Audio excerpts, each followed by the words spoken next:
Assalamualaikum warahmatullahi wabarakatuh. Kami dari kelompok 5 akan menjelaskan mengenai penyelesaian sengketa konsumen. Assalamualaikum warahmatullahi wabarakatuh. Di sini dari kelompok 5, saya Silviana akan mempresentasikan tentang pengertian sengketa konsumen. Nah, langsung saja. Pengertian sengketa konsumen menurut Wilhelm Albert mendefinisikan sengketa atau konflik sebagai suatu keadaan di mana terdapat dua orang atau lebih terlihat pertentangan secara terang-terangan. Secara teoritis, konflik atau sengketa dapat dibedakan menjadi dua, yaitu konflik kepentingan dan klaim atas hak. Sengketa merupakan suatu fenomena yang universal dan dapat melakukan berbagai pilihan tindakan dengan tujuan agar sengketa tersebut dapat diselesaikan. Di sini, menurut Christopher W. Moore, mengemukakan pendapat dengan membedakan sengketa menjadi dua, yaitu yang pertama, sengketa atau konflik yang tidak realistik, yaitu ketika para pihak bertindak seolah-olah mereka berkonflik meskipun tidak ada kondisi objektif bagi kelanjutan konflik. Nah, yang kedua, konflik yang realistik merupakan betul-betul berasal dari konflik-konflik interest. Sekian dari saya. Yang selanjutnya, bentuk penyelesaian sengketa konsumen. Proses sengketa terjadi karena tidak adanya titik temu antara pihak-pihak yang bersengketa. Secara potensial, dua pihak yang mempunyai pendirian atau pendapat yang berbeda dapat beranjak ke situasi sengketa. Secara umum, orang tidak akan mengutarakan pendapat yang mengakibatkan konflik terbuka.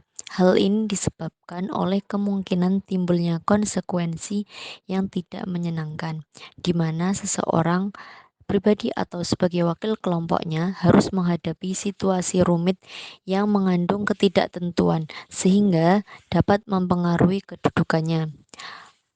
Adapun teknik menyelesaikan sengketa dilakukan dua pendekatan. Yang pertama, penyelesaian sengketa di luar pengadilan. Penyelesaian sengketa secara damai oleh pihak sendiri, konsumen dan pelaku usaha atau produsen. Penyelesaian sengketa tersebut bisa melalui konsiliasi, mediasi, dan arbitrase. Selanjutnya, penyelesaian sengketa melalui pengadilan. Gugatan melalui pengadilan hanya dapat ditempuh jika upaya penyelesaian sengketa konsumen di luar pengadilan melalui Badan Penyelesaian Sengketa Konsumen, selanjutnya disebut sebagai BPSK, tidak berhasil. Ini berarti penyelesaian sengketa melalui pengadilan tetap dibuka setelah para pihak gagal penyelesaian sengketa mereka di luar pengadilan. Pasal 45 ayat 4 UU PK. Namun setelah berlakunya undang-undang ini yang semula diharapkan mampu memberikan solusi bagi penyelesaian perkara yang timbul sebagai pelaksanaan dari undang-undang tersebut, ternyata dalam penegakan hukumnya terjadi ketimpangan dan menimbulkan kebingungan bagi pihak yang terlibat dalam proses implementasinya, terutama ketika masuk peran lembaga peradilan dalam memeriksa perkara keberatan atas putusan Badan Penyelesaian Sengketa Konsumen yang banyak mengalami kendala. Hal seperti ini menunjukkan betapa terbatasnya kemampuan hukum yang yang dijadikan sebagai sarana dalam mencari keadilan dan kepastian hukum bagi konsumen.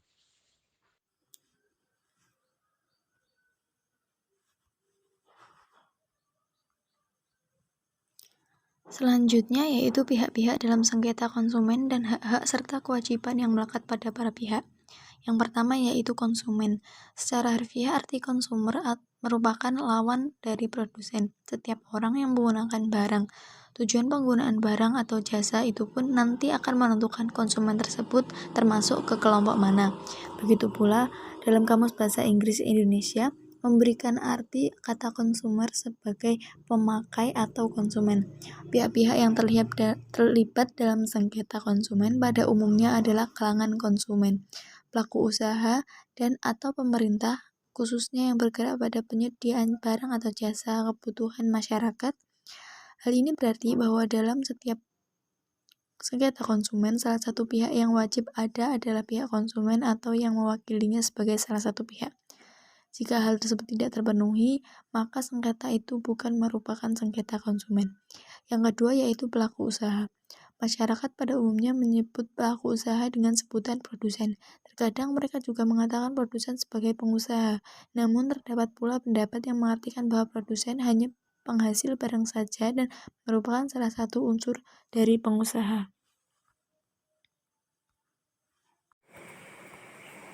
Yang selanjutnya yaitu penyelesaian sengketa konsumen menurut UU-PK. UU-PK membagi penyelesaian sengketa konsumen menjadi dua bagian. Yang pertama yaitu penyelesaian sengketa di luar pengadilan atau ADR. ADR merupakan suatu istilah asing yang padanannya itu dalam bahasa Indonesia adalah pengelolaan suatu konflik berdasarkan manajemen kooperatif atau alternatif penyelesaian sengketa atau APS. Selain APS, terdapat beberapa istilah lain sebagai padaan kata ADR, yaitu pilihan penyelesaian sengketa atau PPS, mekanisme alternatif penyelesaian sengketa atau MAPS, MAPS, dan mekanisme penyelesaian sengketa secara kooperatif. Apabila dilihat dari beberapa peristilahan di atas, maka sesungguhnya alternatif dispute resolution itu merupakan penyelesaian sengketa di luar pengadilan yang dilakukan secara damai.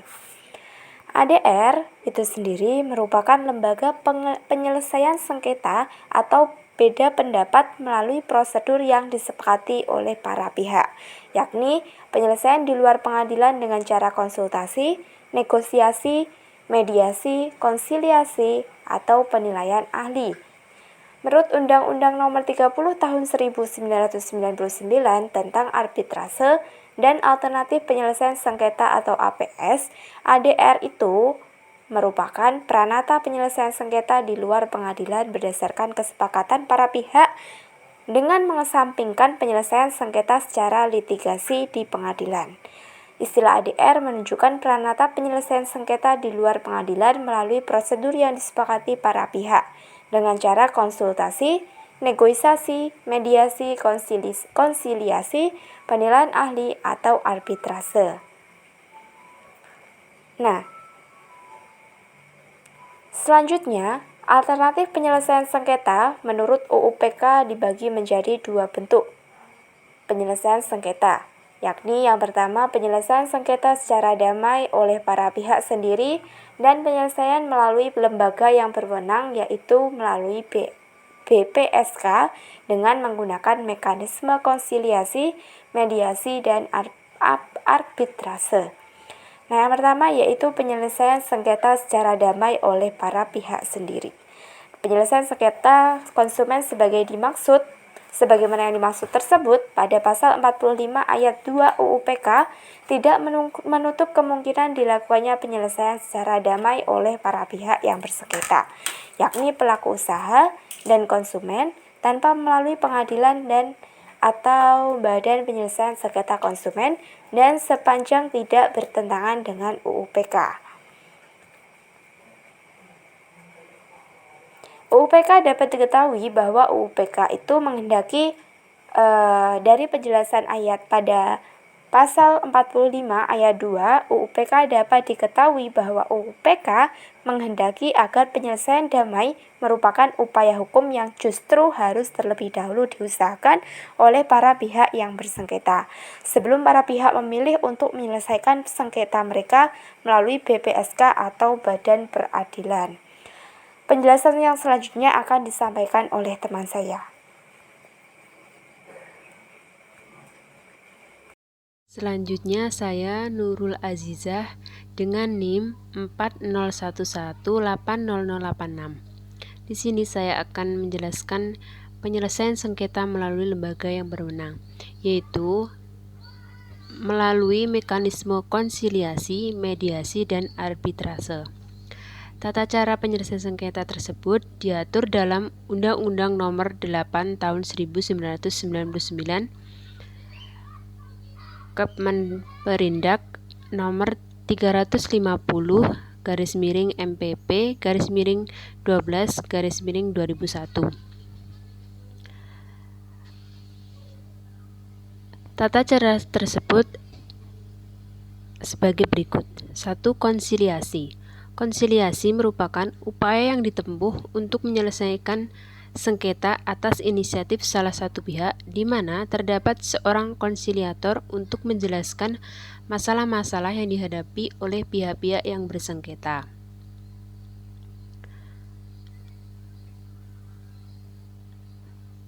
Penyelesaian sengketa melalui konsiliasi. BPSK sebagai konsiliator memanggil konsumen dan pelaku usaha yang bersengketa dan memanggil saksi-saksi yang terlibat dalam persengketaan tersebut. Apabila diperlukan, konsiliasi menyediakan forum bagi konsumen dan pelaku usaha yang bersengketa dan menjawab pertanyaan konsumen dan pelaku usaha. Hasil dari konsiliasi ditandatangani oleh para pihak yang bersengketa dan kemudian diserahkan kepada majelis untuk dituangkan dalam keputusan majelis BPSK yang memuatkan perjanjian tersebut. Yang kedua, yaitu mediasi. Mediasi merupakan cara penyelesaian sengketa ditempuh atas inisiatif salah satu pihak atau para pihak yang bersengketa dengan didampingi oleh mediator. Mediator menyerahkan semua proses penyelesaian sengketa kepada para pihak, baik mengenai bentuk maupun besarnya ganti rugi atau tindakan tertentu untuk menjamin tidak ada kerugian konsumen di masa mendatang. Dibandingkan dengan konsiliasi, proses penyelesaian sengketa melalui mediasi ini, mediator bertindak lebih aktif dengan memberikan nasihat, petunjuk, saran, dan upaya-upaya lain dalam menyelesaikan sengketa. Hasil dari mediasi merupakan kesepakatan antara konsumen dan pelaku usaha dibuat dalam bentuk perjanjian tertulis dan kemudian ditandatangani oleh para pihak yang bersengketa dan dituangkan dalam keputusan majelis BPSK yang menguatkan perjanjian tersebut. Dan yang terakhir atau yang ketiga yaitu arbitrase. Merupakan penyelesaian sengketa dengan cara para pihak yang bersengketa menyerahkan sepenuhnya kepada Badan Penyelesaian Sengketa Konsumen untuk memutuskan dan menyelesaikan sengketa konsumen yang terjadi.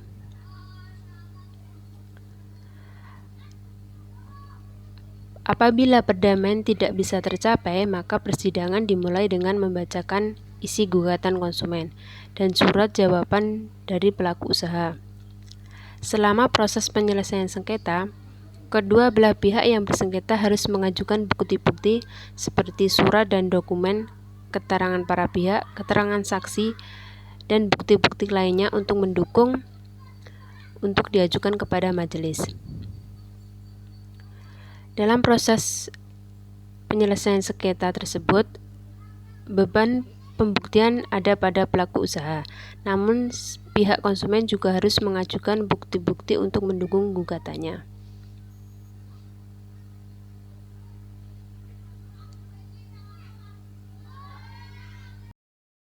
Yang selanjutnya yaitu penyelesaian sengketa konsumen melalui proses litigasi. Rahmadi Usman menyatakan proses penyelesaian sengketa secara litigasi merupakan proses penyelesaian sengketa yang paling tua. Proses litigasi menghasilkan kesepakatan yang bersifat adversarial yang belum mampu merangkul kepentingan para pihak bersama. Proses litigasi juga cenderung membuat masalah baru, memerlukan waktu yang lama dalam penyelesaiannya, serta mengeluarkan biaya yang mahal, tidak responsif dalam bentuk perilaku yang kurang tanggap membela dan melindungi kepentingan umum, berlaku tidak adil, dan menimbulkan permusuhan di antara pihak yang bersengketa. Terhadap putusan pengadilan, tidak ada yang mengantar para pihak yang bersengketa ke arah penyelesaian masalah. Putusan pengadilan tidak bersifat problem solving di antara kedua belah pihak yang bersengketa, tetapi menempatkan para pihak pada dua sisi ujung yang saling berhadapan satu sama lain, yaitu menempatkan salah satu pihak kepada posisi pemenang dan menempatkan pihak lain sebagai pihak yang kalah. Terdapat posisi dari pihak yang kalah dan menang ini, maka bukan perdamaian dan ketentraman yang timbul, melainkan di sisi pihak yang kalah akan menimbulkan dendam dan kebencian. Putusan pengadilan terkadang tanpa alasan yang kuat dan masuk akal menjatuhkan putusan ganti rugi yang luar biasa besarnya, atau sebaliknya, meskipun alasan dan dasar hukumnya kuat, sedangkan ganti rugi yang ditentukan dalam putusan sangat kecil dan sama sekali tidak mempunyai nilai dan arti sehingga menimbulkan kebingungan. UUPK menyediakan 4 cara dalam mengajukan perkara atau gugatan pada pengadilan, yaitu yang pertama gugatan oleh seorang konsumen atau yang dirugikan atau ahli waris yang bersangkutan atau individual. Yang kedua, gugatan yang diajukan oleh sekelompok konsumen yang mempunyai kepentingan yang sama. Yang ketiga, gugatan yang diajukan oleh lembaga perlindungan konsumen swadaya masyarakat. Yang keempat, gugatan yang diajukan oleh pemerintah dalam hal kerugian yang ditimbulkan besar dan atau korban yang tidak sedikit. Seorang konsumen yang dirugikan dapat mengajukan gugatan ganti rugi ke pengadilan atau luar pengadilan baik secara sendiri-sendiri maupun melalui lembaga perlindungan konsumen swadaya masyarakat atau lembaga swadaya masyarakat yang memperjuangkan kepentingan konsumen dan sudah terdaftar.